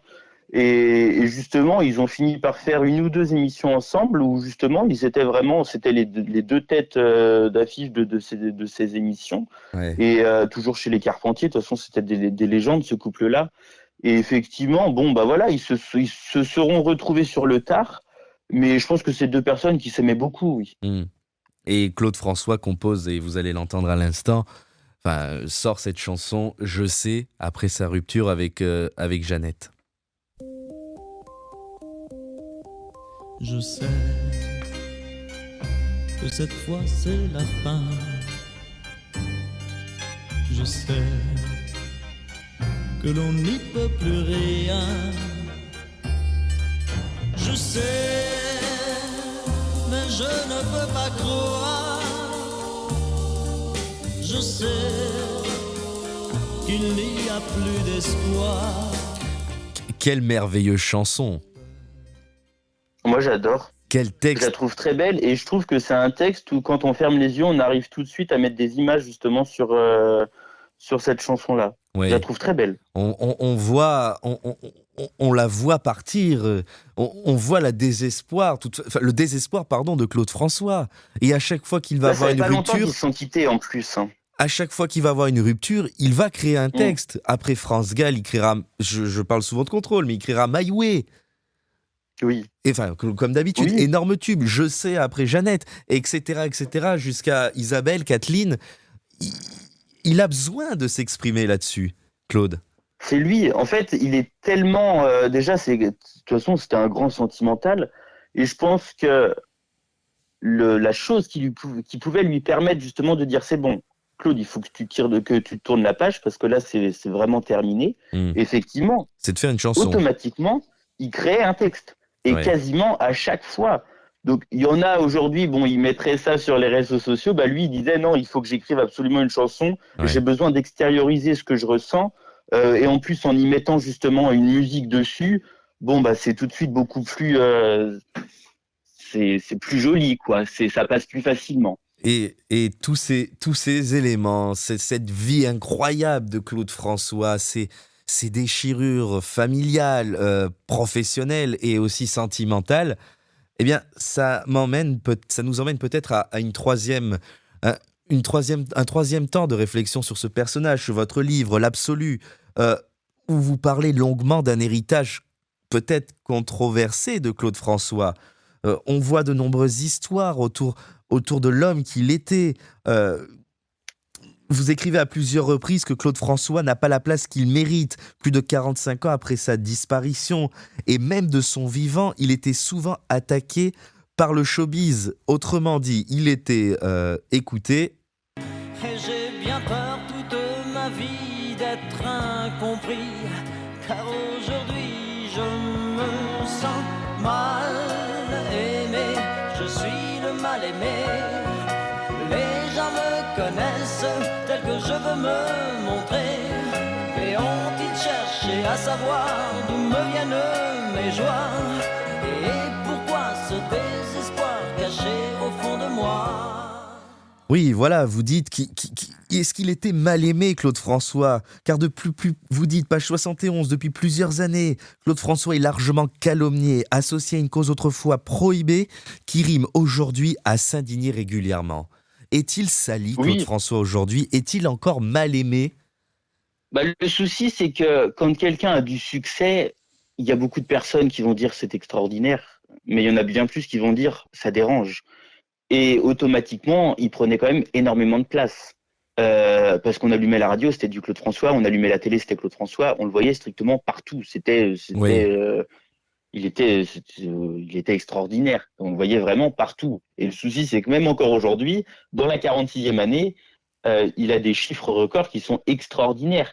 Aussi bien dans les votes aux enchères, quand on se sépare de cravates, de bottes de scène, de disques d'or, de peignoirs de oui. concerts et tout, ou même à la télé. Et moi, je sais que j'ai l'habitude tous les ans, depuis 2-3 ans, à justement répertorier, calculer quasiment tous ces passages télé, radio, dans les magazines et tout, pour justement qu'on montre un petit peu les chiffres qui sont vertigineux. Mais C'est est-ce qu'il est extraordinaire, sali, Claude presque. François, aujourd'hui?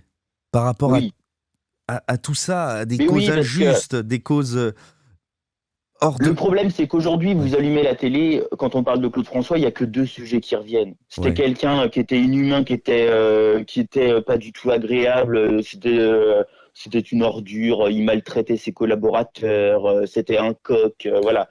oui. Aujourd'hui, Claude François, tout de suite, on l'associe à cette image-là. Bon, bien sûr, des journalistes qui ne l'ont jamais connu et qui n'ont jamais cherché à joindre ses collaborateurs pour qu'on puisse confirmer ou non cette histoire-là.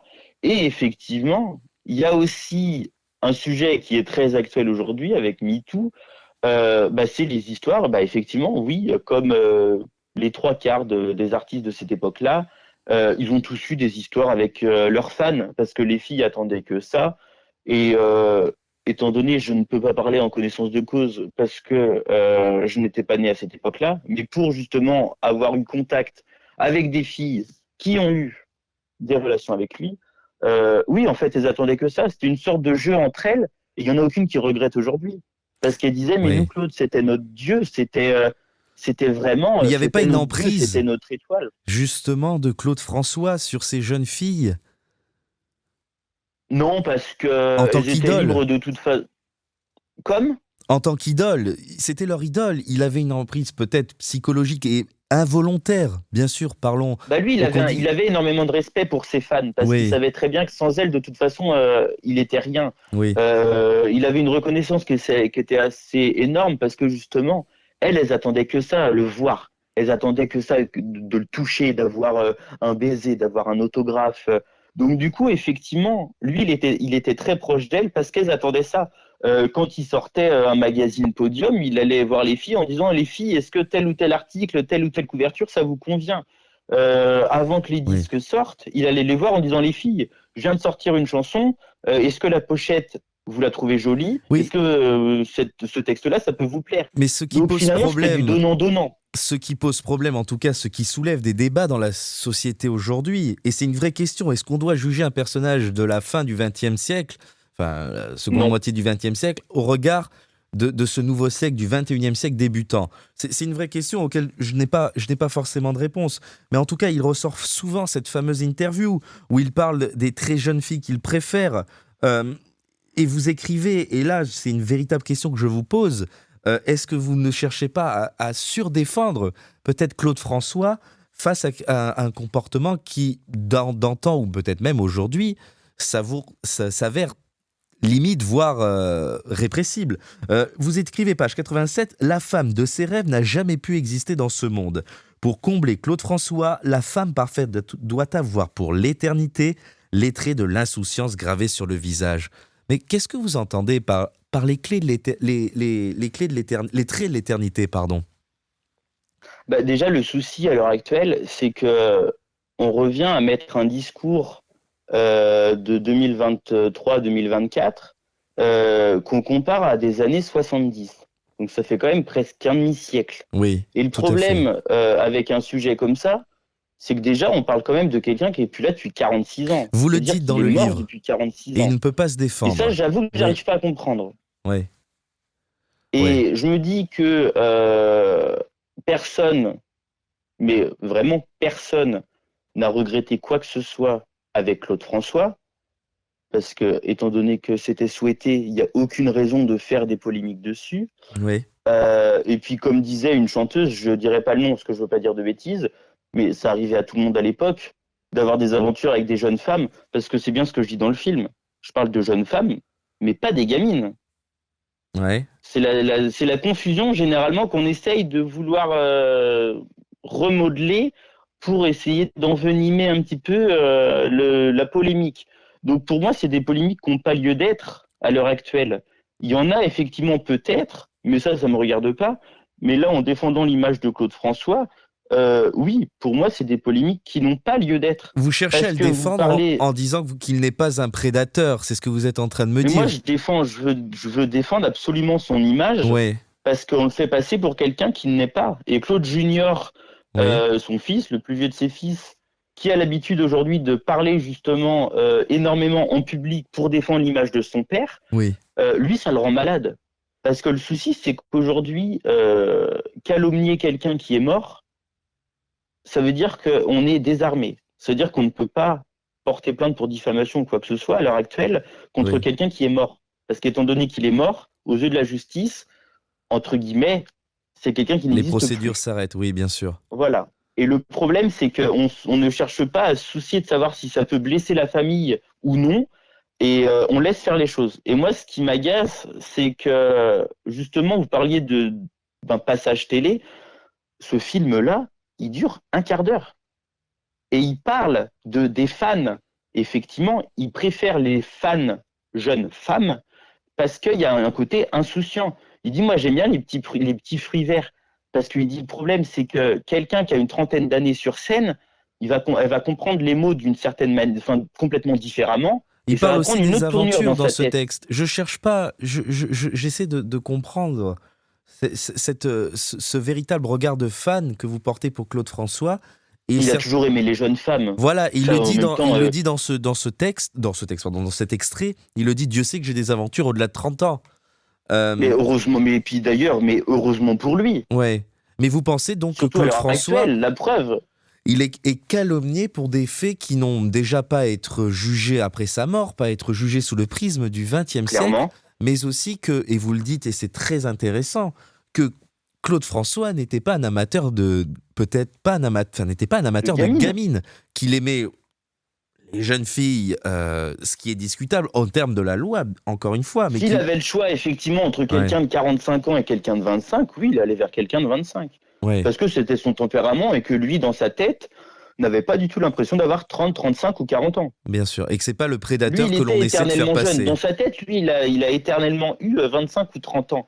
Ouais. Mais par contre, la différence, c'est que toutes les relations qu'il a pu avoir, aussi bien amicales que amoureuses, c'était tout le temps les fans qui venaient vers lui en disant, voilà, moi j'attends que ça. Et là, il leur donnait. D'ailleurs, il avait envie, parce que, voilà. Mais moi, ce qui m'agace, c'est qu'aujourd'hui, Claude François, pédophile. Enfin, je ne peux pas accepter qu'on puisse dire que Claude François était un pédophile.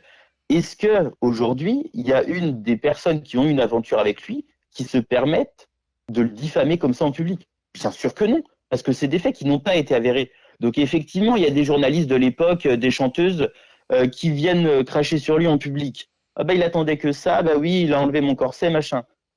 Vous parlez à toutes les fans.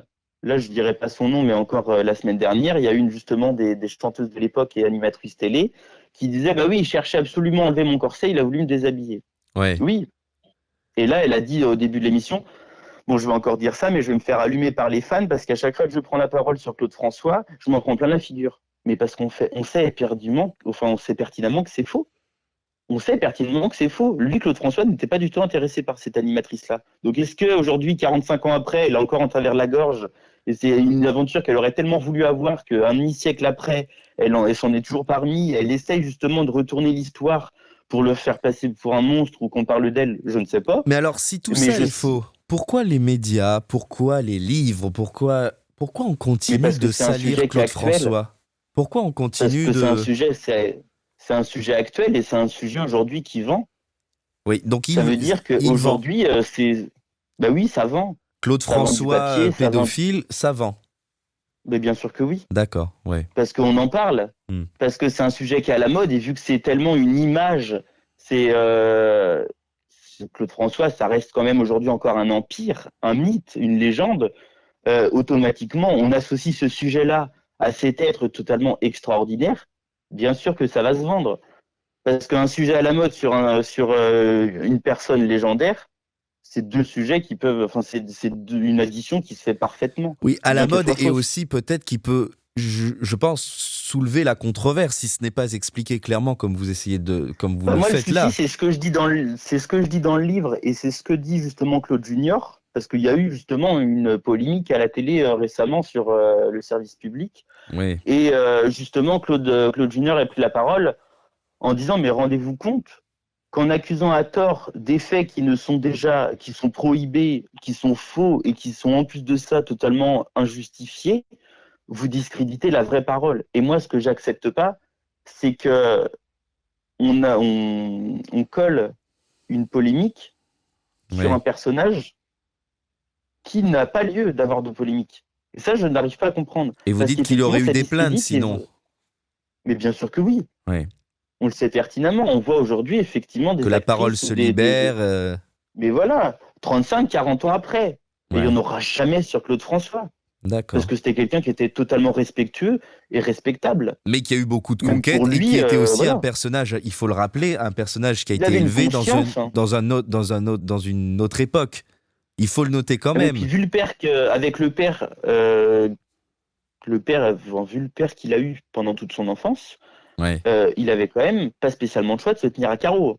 Non, Donc mais ce c'est que je veux quelqu'un dire qui avait aussi, un esprit totalement serein et propre. c'est qu'à l'époque, on parlait pas de détournement de mineurs, même pour une idole. Vous voyez? Et bien sûr que non. Donc, c'est un Et père. puis les trois quarts du temps, c'était effectivement des jeunes femmes, oui, effectivement, elles avaient peut-être moins de 18 ans, mais elles n'avaient pas non plus 12 ans. Et qui était, Il y a une différence aussi. je ne parle encore une fois, je pense, pas sous l'emprise volontaire de Claude François, mais involontaire. Elles étaient sous son emprise. C'est ça qu'il faut peut-être rappeler. Bon, il jouait effectivement de son image, clairement. Mais elles étaient amoureuses de leur idole, ce qui était, bon, peut-être quelque chose d'un peu plus discutable. C'est là, je pense, qui est le cœur, ou le cœur de ce débat sur Claude François, qui dure et qui fait vendre, comme vous l'avez dit. Le cœur du débat est là. Et sur, finalement, quelle emprise avait Claude François sur sur ses fans? Et est-ce plus un détournement de mineurs plutôt que de la pédophilie, comme on peut l'entendre à longueur de temps Pour moi, c'est aucun des deux. Ouais, Pour moi, c'est aucun des deux parce qu'à partir du moment où on met des mots aussi forts comme détournement de mineurs ou pédophilie ou même agression ou abus ou tout ce qu'on veut, ouais, ça veut dire que c'était pas voulu. À partir du moment, pour moi, où il y a un consentement et où aujourd'hui, 46 ans après sa disparition, donc sachant que c'était bien avant, ouais. il n'y a eu aucune personne qui a pu contredire ces faits-là de manière négative ou quoi que ce soit. Je vois pas où est le souci. Et beaucoup Et je pense que justement, Oui. moi, le souci, c'est que on s'attarde sur des cas qui justement n'ont pas lieu d'être, alors que les vrais sujets qui devraient être pris non pas à la légère, mais vraiment au sérieux, finalement, on passe à côté. Bien sûr, parce que bien sûr, parce que ça vend toujours moins que que Bah, et puis du fait divers. parler de Ouais. quelqu'un qui n'est pas connu, automatiquement, on sait très bien qu'on vendra moins. Hmm. Ouais. Moi, c'est ce que je dis, hein. En tout cas, Parler. oui, Moi, et, c'est clairement ce que je dis. Parler, parler. Tant que ça permet de parler de lui et que ça puisse vendre sur son sujet, faites ce que vous voulez. Nous, on sait la vérité à l'heure actuelle, que ce soit sa famille, les fans de la nouvelle génération comme moi, ou même les fans de l'époque, parce que je pense que c'est les mieux oui, c'est ce que placés j'allais dire. encore Elles ont aujourd'hui pour voilà. témoigné aussi en disant Mais que bien sûr que c'était oui. voulu et que Claude François ne les a pas forcés à monter dans l'appartement. Et à l'époque, elles avaient 18 ans. Aujourd'hui, elles en ont 65, 70, 75. Même encore aujourd'hui, Ouais. elles ont le même discours qu'il y a 40 ans. En disant, mais on n'attendait que ça. Mais jamais on regrettera. Vous vous rendez compte? On Bien était sûr. là, on avait Ouais. un instant en tête à tête, et il y avait personne d'autre autour. Alors que d'habitude, il y avait tout le temps 15, 20 filles qui étaient avec nous en train de dire, Claude, on veut un bisou, Claude, un autographe, Claude, donne-moi la main. Et elle dit là, on avait un instant avec notre idole, c'était notre Privilégié. Dieu. Et Ouais. elles utilisent vraiment ce terme-là. On était avec notre Dieu. Mais bien sûr que non, on l'a jamais regretté parce qu'on le voulait, on n'attendait que ça. Et je Ouais. trouve que c'est hyper respectable pour les filles de dire ça à l'époque, parce qu'elles pourraient vraiment rien dire en disant non, non, attends, c'est des sujets qui sont sensibles, on va laisser parler et puis peut-être que ça se calmera. Non, Ouais. aujourd'hui elles disent, mais arrêtez de nous dire que c'était un pédophile et qu'il a abusé de nous, parce qu'on n'attendait que ça et c'était clairement du consentement, parce qu'on le voulait. Et aujourd'hui elles parlent pour défendre justement ça en disant mais ne dites pas n'importe quoi. Claude François, c'était quelqu'un qui était extraordinaire. Et effectivement, il y en a aujourd'hui qui parlent en disant oh là là, il a abusé et tout. Mais c'est marrant parce que quand on voit sur les photos, elles sont sur les genoux en train d'attendre qu'une chose, c'est d'avoir un bisou. Ouais. Et puis c'est des personnes qui ont passé leur temps des années et des années et des années à à le suivre sur ses tournées. Hmm. Donc si vraiment ça avait été le cas, je pense que déjà ce serait passé au tribunal alors que c'est pas venu une seule fois. Si ça n'y a pas été une seule fois, il n'y a jamais un seul dossier qui a été monté sur ça. Et non, moi, j'ai pas d'inquiétude sur ça. Ça passera comme c'est arrivé. C'est juste qu'aujourd'hui, c'est un sujet qui est actuel. Et étant donné que Claude François dérange encore aujourd'hui parce qu'il y a des personnes de sa génération qui sont pourtant célèbres aujourd'hui, c'est ça que j'arrive pas à comprendre.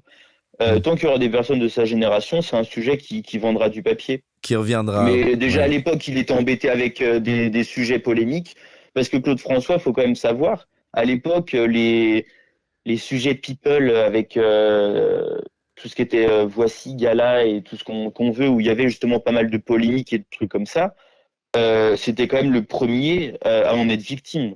On remonte quand même à il y a 50 ans en arrière. Hmm. Donc ça montre quand même jusque-là, il était un précurseur. Il savait tirer du papier. Comme Un, il disait, tant que ça vend du papier, en attendant, ça me permet de me vendre les disques. Donc bon, un parlez si vous précurseur. voulez.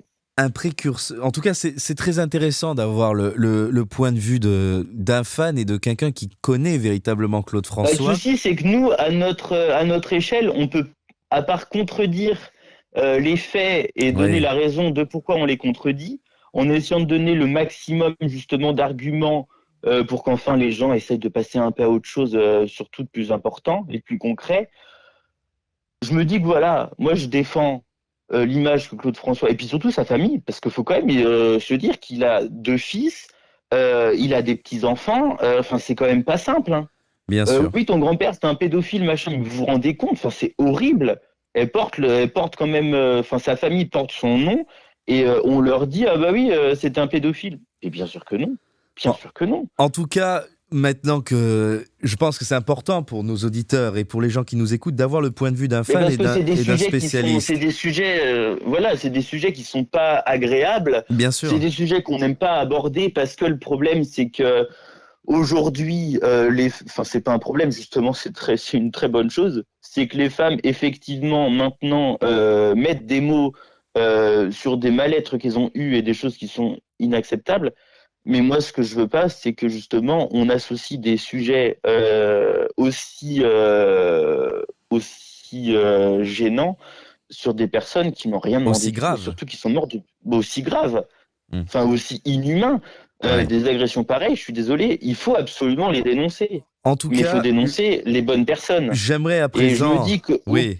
au pire des cas, pour finir sur ça, Ouais. c'est que moi je le défends avec au niveau où je suis, parce que de toute façon, j'ai pas, ma parole n'a pas non plus une grande puissance.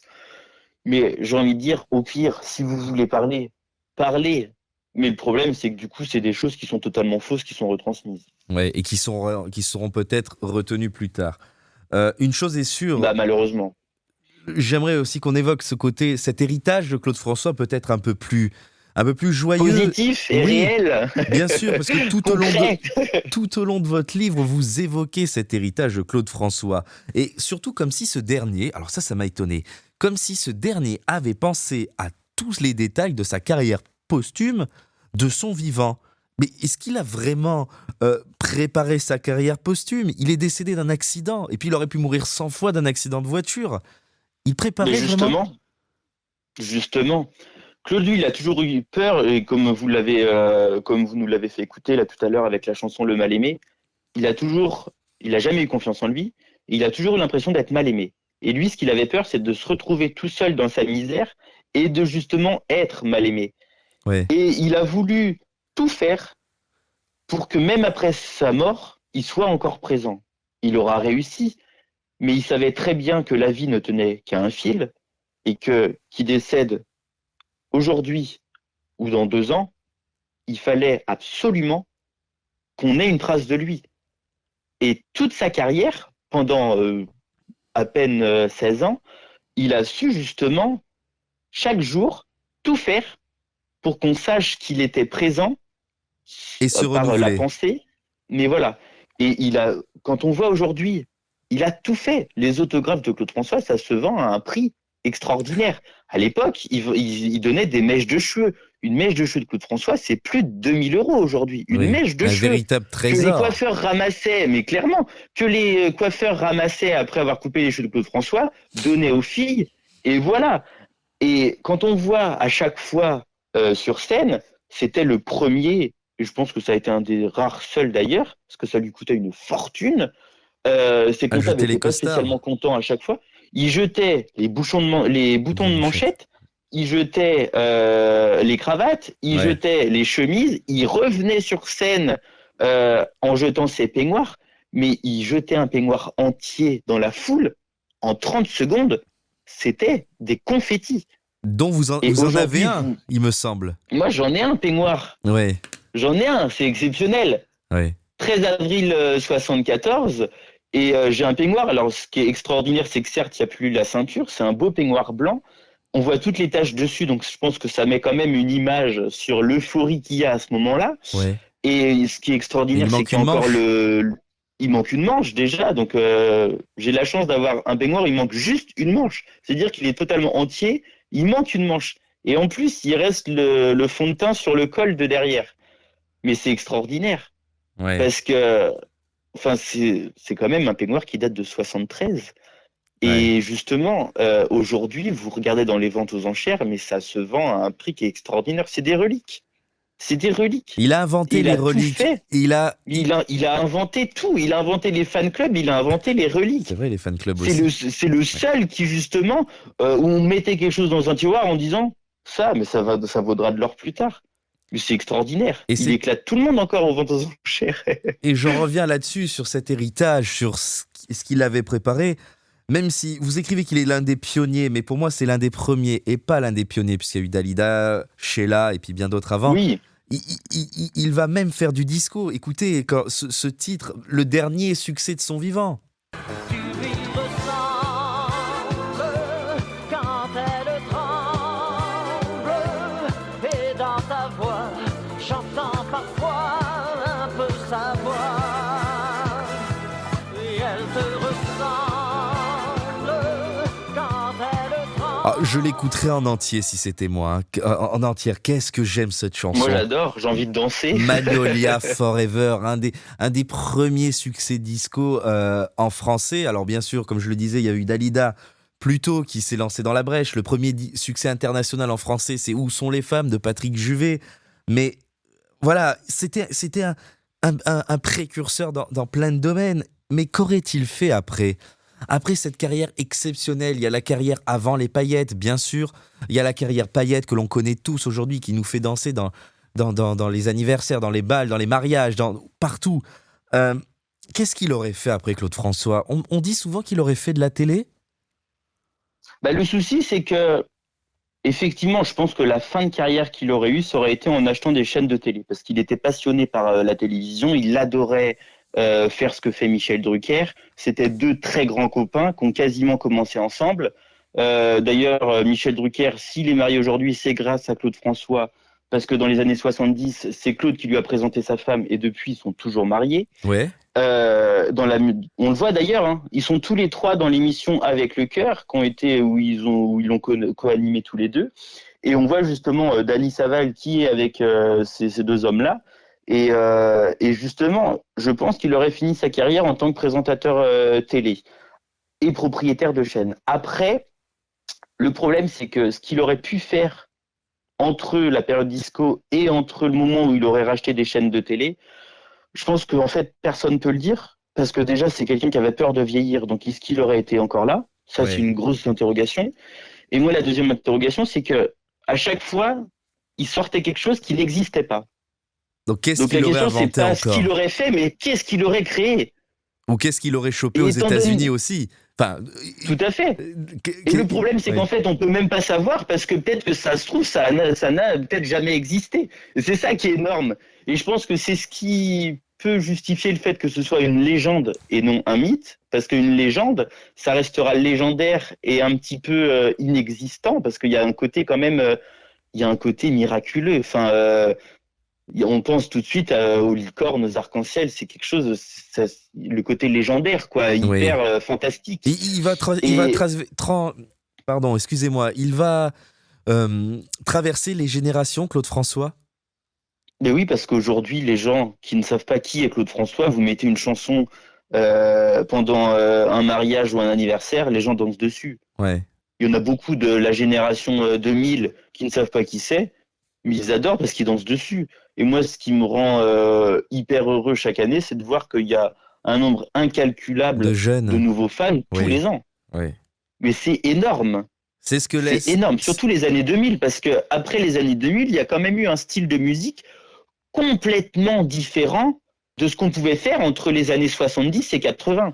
Et c'est ce que Et laisse. je C'est me dis que l'image que vous finalement, souhaitez. C'est l'image que mais vous bien sûr que souhaitez oui, que l'on garde de Claude François. il est immortel. Ouais. Cette Il est immortalité, son immortel. talent, cette jeunesse, cette gentillesse, parfois La controversée, mais preuve, il a quand même vendu plus de disques en étant mort qu'en étant vivant. et il faut saluer le rôle de ses fils aussi, qui Mais c'est perdurent. énorme. Oui, Claude Junior fait un travail qui est extraordinaire. bien sûr. Il a mis du temps parce que lui, il n'était pas du tout de ce métier-là. Et gérer la carrière de quelqu'un qui n'est plus là, c'est un travail horriblement difficile. Bien Mais je sûr. pense qu'il n'y a pas beaucoup de personnes qui pourraient le faire. Et je me dis que Claude Junior, il fait un travail qui est énorme entre les émissions télé, entre les disques qui ressortent. Il fait beaucoup de remasterisation. Ou quand je vois qu'aux États-Unis, en Floride, il y a encore pas longtemps, il passait Alexandra en discothèque, c'est extraordinaire. Une chanson Ah française ben, je l'ai là. qui date d'il y a 46 ans, c'est énorme. Regardez, C'est énorme. on s'en fait un petit morceau avant. Ah, pour le plaisir, un petit morceau d'Alexandrie Alexandra.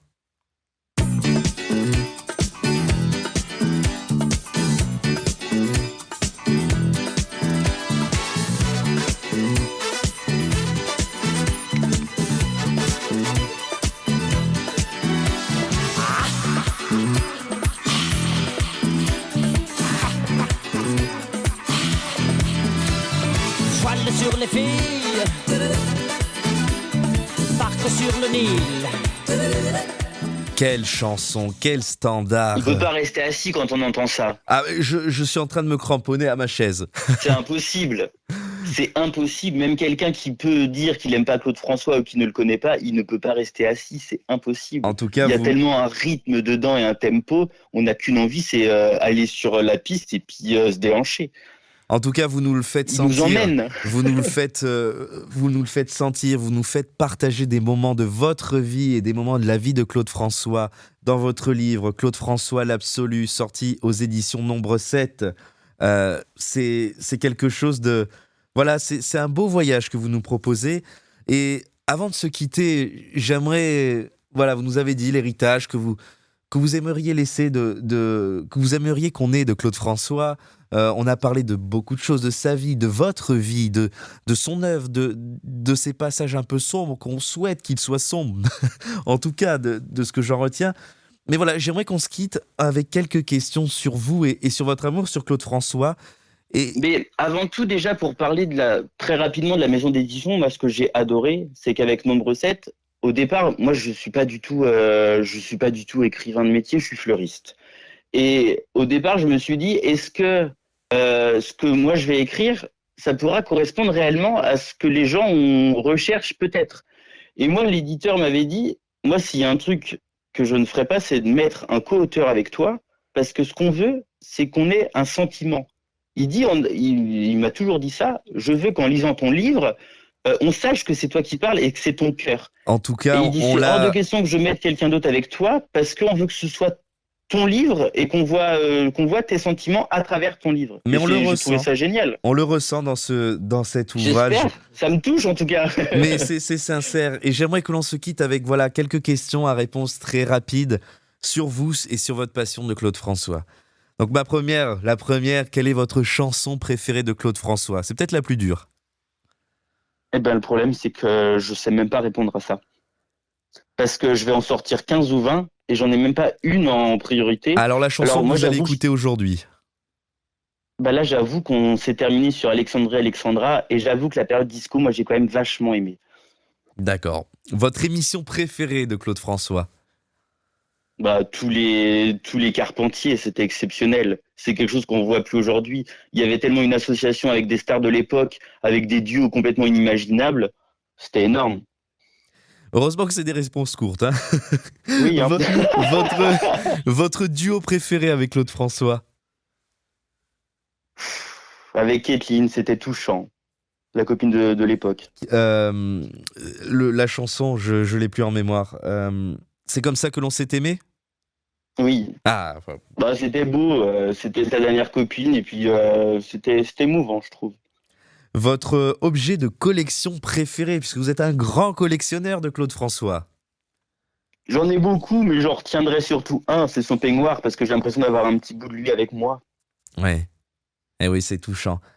Et enfin, alors là, je vous laisse peut-être le mot de la fin, mais qu'avez-vous à dire à la jeune génération, celle à laquelle vous écrivez? C'est notre rôle, la dite jeune génération, qui fera perdurer ses mémoires pendant encore des décennies. Qu'avez-vous à lui dire? Je pense qu'en lisant mon livre, déjà, on apprendra qui il était réellement et pas l'être qu'on parle aux informations aujourd'hui. Je veux qu'on lise mon livre pour justement voir l'homme qu'il était aujourd'hui. Et le problème, c'est que si la jeune génération ne partage pas ce sentiment-là, le souci, c'est qu'il ne pourra pas durer éternellement. Et je pense que la plus belle chose qu'on peut lui rendre aujourd'hui, c'est de parler un maximum de lui et de l'écouter surtout. Il faut l'écouter. Ce qu'il a sorti, c'était extraordinaire. Ouais. C'est indémodable. C'est indémodable. Et c'est dans Claude François, l'absolu de Dylan Ménard. Merci Dylan de nous avoir merci à vous accordé cette interview sur Mélodie. Merci. Oui, Mélodie d'ailleurs, moi que j'adore. Il faut quand même savoir que Mélodie, c'est la seule radio qui nous passe des chansons qu'on n'a pas l'habitude d'entendre généralement. Une chanson qui passe Belinda en pleine semaine. Moi, je l'écoute toute la journée. Merci beaucoup déjà pour votre fidélité. Je revendique qu'il faut mettre Mélodie Radio. Merci beaucoup pour ce moment passé entre nous. Claude François, l'absolu. C'est une interview à retrouver sur Mélodie en podcast. Merci Dylan, à bientôt. Merci beaucoup, à bientôt.